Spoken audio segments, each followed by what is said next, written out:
People find pleasure in keeping a pet. Do you think keeping a pet is a good idea? I do. Personally, I love dogs. I have a little dog at the moment, a B-GHUD. She's getting old now, but she's my third dog. I had a little Yorkshire Terrier, and then a Maltese Terrier, and now I have a B-GHUD. I think they are good company, especially when your children have grown and left home. They become like almost another child. I think we're a little bit soft with pets in England, but they can be a calming influence.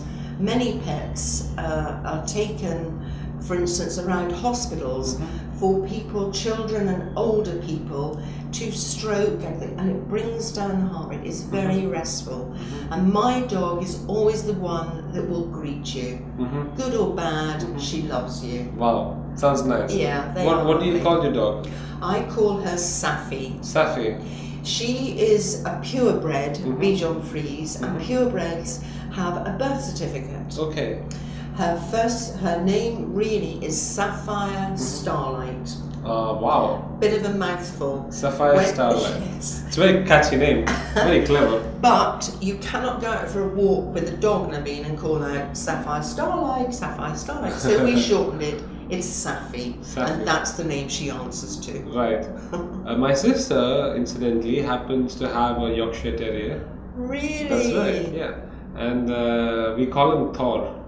Because when he was a little pup, he had like this lightning bolt on his forehead. Almost, it looked like a white patch of a lightning bolt. So my sister called him Thor after the god of thunder, the Norse god of thunder. Thor, yes. Yeah. So is it a he or a she? It's a he. Is he bossy?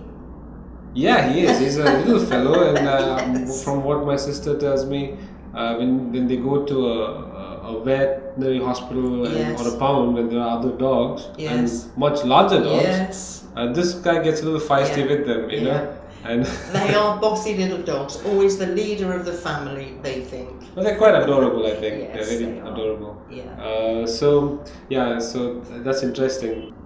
Gerry, what do you expect in friendship? I think the most important thing is loyalty. If you've got a good friend, you know they will back you in any situation, good or bad. As you know, my long-term friend Gerry, we have been friends since we were children. So we have watched each other grow. We know each other's history. And we are very loyal to each other in that if anything goes wrong in her life, I hope that I am there to support her as she has been for me. A shared sense of humour is a very good point. You must see eye to eye in a lot of things.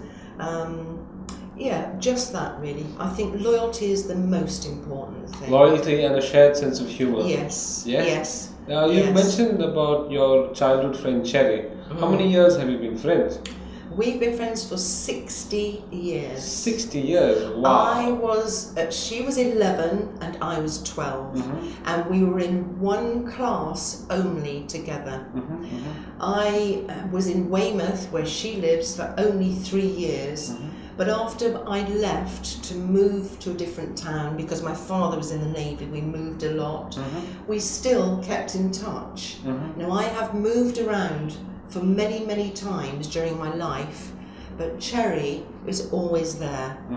I haven't got any other childhood friend, so we are kindred spirits, I think. Yeah, it's a long time, 60 years. 60 years is a very long time. It's not everyone that can say they've had friends that long, and it's definitely a privilege. Absolutely. Yes? Absolutely. All right.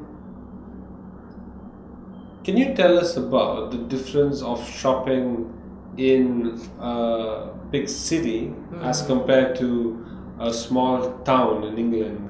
Yes, the big city shops, to be honest, I get a little bit bored with. I'm not a great shopper. There are many women that I know are called shopaholics. They can never have enough handbags, shoes, clothes. That's not me. But the big towns are very, very busy. too many shops, I feel sometimes, but that's what a lot of people like. In my town, I live in a small village, and 4 miles from there is a small town where we have 2 or 3 big supermarkets, and it's becoming now a lot of charity shops. Do you have charity shops here? What does a charity shop do? Right, a charity shop, they are very good little shops that often take over a shop that is closed down, so they use the premises. People take along to there items they no longer use, clothes, ornaments, keepsakes that the people have passed on, and you can buy them for very little money, but all the money goes to that charity. It's a very worthwhile thing. So it's like a yard sale or a rummage sale? It could be that sort of thing, but they are more, the people who work there, it's all voluntary. And yes, I guess it is a bit like a yard sale, but it's more like a little shop. So what sort of charity do they support? They support all sorts. There's the Macmillan Cancer, there's the old age, I can't think what they're called, but it's for old age. NSPCC, which is the children's. There's for cats and dogs, all sorts of different charities.